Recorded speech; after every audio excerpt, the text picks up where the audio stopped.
just to breathe. Sometimes I need you to stay away from me. Sometimes I'm in disbelief, I didn't know. Somehow I need you to go. Don't stay. Forget our memories, forget our possibilities. What you were changing me into, just giving myself back and don't stay. Forget our memories, forget our possibilities. Take all your faithlessness with you, just giving myself back and don't stay.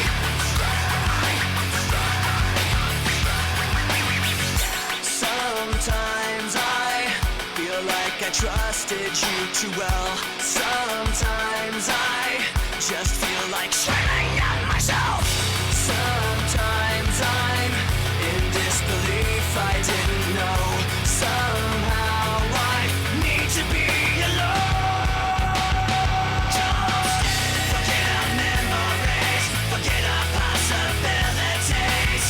What you were changing me into, just giving myself back and don't stay. Forget our memories, forget our possibilities. Take all your faithlessness with you, just giving myself back and don't stay.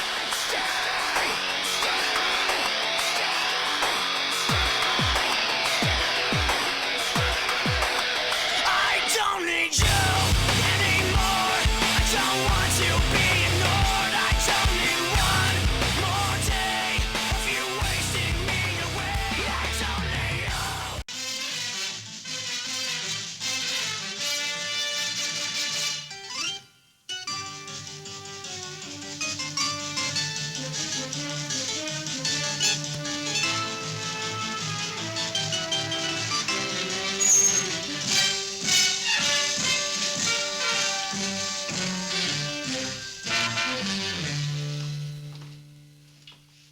Morning, Admiral. Mrs. Dutton is in charge. Have you met her? Arthur Dutton's widow? No. You will this evening. You've been invited to a party where you'll be introduced as a visiting journalist. Mr. Brett will be one of the guests. Do you realize, Mr. Drake, that within a few decades, all the known oil reserves in the world will be completely exhausted? Every petrol engine in the world, every jet, every diesel will have to come to a halt. Their tanks will be dry. Mark my words. The country that controls the last productive oil fields will be able to dictate terms to all the others. Which country will that be? Well, it won't be England, I can tell you that. When this began, I had nothing to say, and I'd get lost in the nothingness inside of me. I was confused, and I let it all out to find that I'm not the only person with these things in mind. But all the vacancy the words revealed is the only real thing that I've got left to feel. Just stuck, hollow and alone, and the fault is my own, and the fault is my own. I wanna heal, I wanna feel what I thought was never real.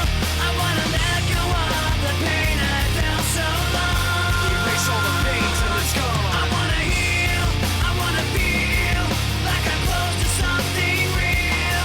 I wanna find something I wanted all along, somewhere I belong. And I've got nothing to say. I can't believe I didn't fall right down on my face. I was confused, looking everywhere, only to find that it's not the way I had imagined it all in my mind. So what do I have but negativity? Cause I can't justify the way everyone is looking at me. Nothing to gain, hollow and alone, and the fault is my own, and the fault is my own. I wanna heal, I wanna feel what I thought was never real. I wanna let. Hi, I'm your host, Moment Barry, on Media Watch and Hunger and Poverty. Thanks for tuning in. As you know, we've been covering many issues on hunger and poverty on this program. And we have to cover many more issues in the years and days and weeks to come. Please tune in, and we thank you for joining us.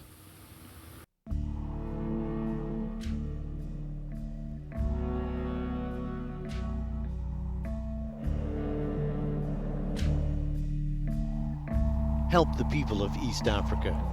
Give to the World Food Program. If there be time to expose through discussion the falsehoods and the fallacies, the remedy to be applied is more speech, not enforced silence. Public, educational, and governmental access television is such a remedy, providing every community with a forum for free expression. PEG Access empowers every voice to be heard. It's the freedom to communicate, and it's only on cable. We don't care if your graphics aren't flashy, or if your audio doesn't sound perfect, or if you're not the world's greatest camera person. We just want to see what you want us to see, and to know what you would like us to know.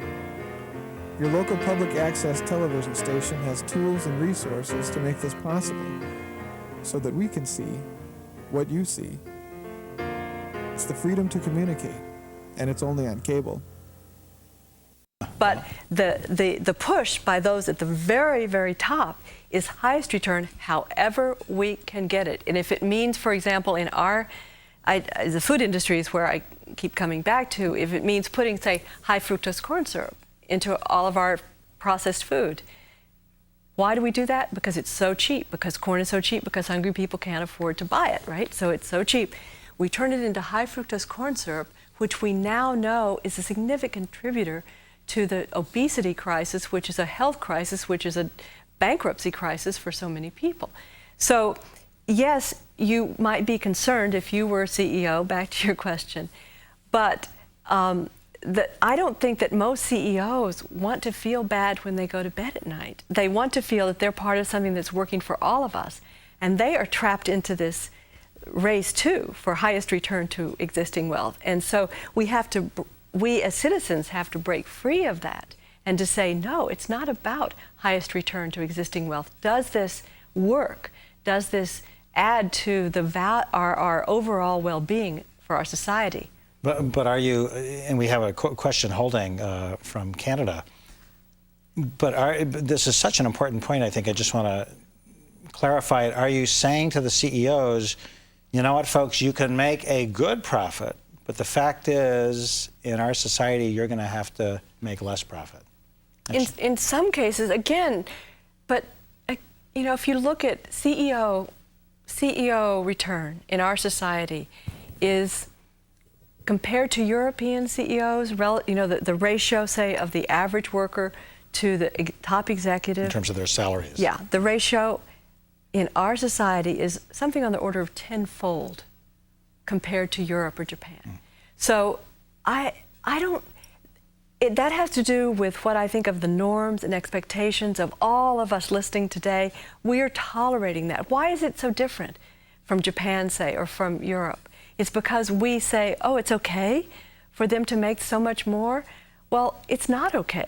And so I think we have to raise the bar and say, yeah, everybody should be able to make an income. They take the risk of starting companies, but not to the point that, as we have, as I was saying earlier, 491 billionaires now control as much as half the world's people make in an entire year.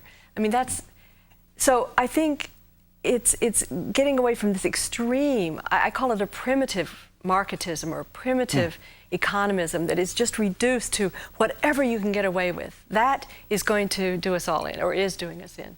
Our next question is from Télé-Québec in Montreal. Welcome. Yes, good afternoon. My name is Kevin O'Donnell. And my question is, or our question here is, there seems to be two tendencies or two approaches to this whole question of world hunger. And one seems to be represented by, the Green Revolution, Dr. Borlaug, and the other agencies that we saw in the film in the second hour. And then the other tendency is represented by, Dr. Vandana Shiva and perhaps Francis Lappe, and others, which involves local empowerment, developing local seeds, and so on. My question is, are these two tendencies irreconcilable, or is there some kind of overlap where the best of both can get together and try to make an effort to solve world hunger? These are very good questions today. Thank you.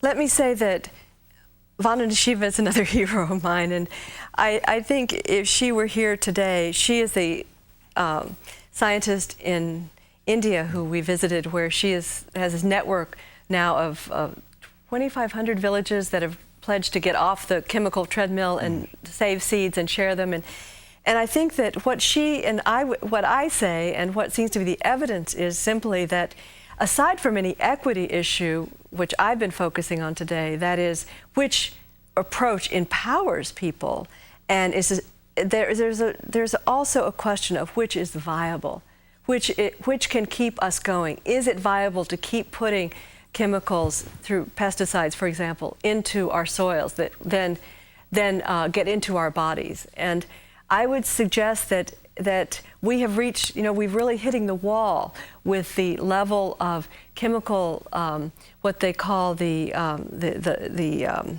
trespass, the chemical trespass that we can tolerate in our bodies, and that wildlife.